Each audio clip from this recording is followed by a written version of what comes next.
தேவன் நீதியை விரும்பி அக்கிரமத்தை வெறுக்கிறவர். அவருடைய கையில் நீதியான செங்கோல் உள்ளது. அது வளையாது. யாரானாலும் சரி, அவர் முகதாட்சிணியம் பார்க்க மாட்டார். அக்கிரமம் இருந்தால் அவர்களை வெறுத்து புறக்கணிப்பார்.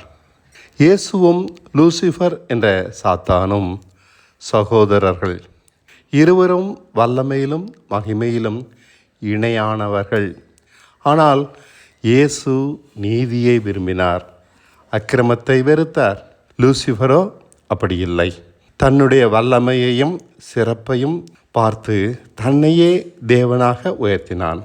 ஆதலால் லூசிஃபரை தள்ளி இயேசுவிடம் பிரியமாக தேவன் இருக்கிறார். தனக்கு ஒரே பேரான குமாரனாக அவரை பார்க்கிறார். எபிரேயர் 1:9. அவருடைய செங்கோல் நியாய தீர்ப்பை குறிக்கிறது. அக்கிரமம் சிறிதும் நம்மிடம் இருந்தால் அவர் நம்மை ஏற்றுக்கொள்ள முடியாது. சிறிதேனும் பாவ மன்னிப்பெல்லாம் திருந்தியவர்களுக்குத்தான், திருந்தாதவர்களுக்கு கிடைக்காது. நமது இயல்பு நீதியை விரும்புவதும் அக்கிரமத்தை வெறுப்பதும் அல்ல. ஒளியானது உலகத்திற்கு வந்திருந்தும் ஒளியை விரும்பாமல் இருளை விரும்புவதே நியாயத்தீர்ப்புக்கு ஏதுவாக இருக்கிறது என்கிறார் யோவான் 3:19.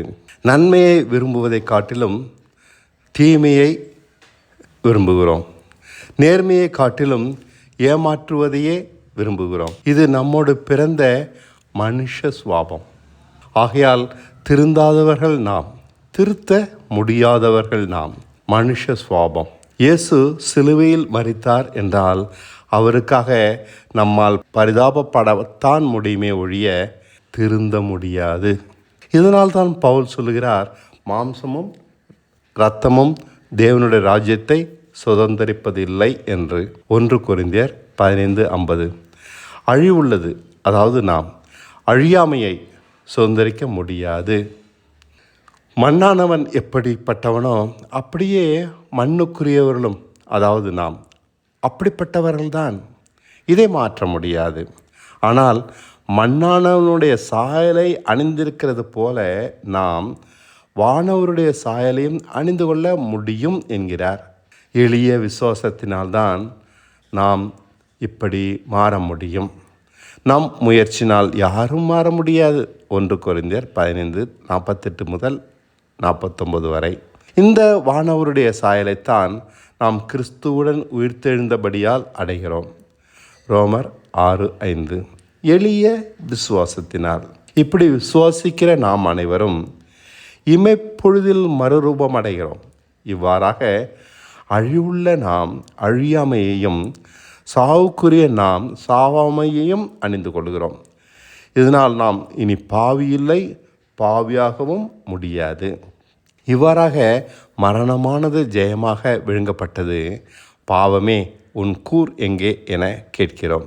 1 கொரிந்தியர் 15:55. இந்த பாக்கியத்தை தேவன் விழுந்து போன தூதர்களுக்கு தராமல் ஆபிரகாமைப் போல விசுவாசிக்கிற நமக்கு தந்தார். எபிரேயர் 2:16. அழியாமையையும் சாவாமையையும் மாம்சமான மனுஷர்கள் அணிந்து கொள்ளும்படி கிருபை செய்தார், எளிய விசுவாசத்தின் மூலம். இனி பாவம் செய்ய முடியாதவர்களாக நம்மை மாற்றுவதே ரட்சிப்பு. பயத்தினால் அல்ல, எளிய நம்பிக்கையினால் அடைகிற மாற்றம் இது. அடிப்படையான மாற்றம். ஆனால் தேவன் நம்மை அப்படியே ஏற்றுக்கொள்வதில்லை. நமது மாற்றத்தை சோதிக்கிறார். நாம் பாவத்துக்கு அடிமையா அல்லது நீதிக்கு அடிமையா என சோதித்து பார்க்கிறார். இந்த சோதனை நாம் மண்ணுக்குரிய மாம்சமானவர்களா அல்லது விண்ணுக்குரிய சாயலாகிய ஆவிக்குரியவர்களா என வெளிப்படுத்தும். கிறிஸ்துவினால் வருகிற இந்த அடிப்படை மாற்றத்தை இன்றும் பலருக்கு புரிந்து கொள்ள முடியாத வினோதமாக இருக்கிறது. ஆதலால் மறுரூபமாவது நிகழாமல் போலியாகவே வாழ்கிறார்கள். மாம்சமானவர்கள் ஆவிக்குரியவர்கள் போல நடக்க முயற்சி செய்கிறார்கள். அது கிழிந்து போன துருத்தி போல சோதனையில் அசிங்கமாக வெளிப்பட்டு விடுகிறது.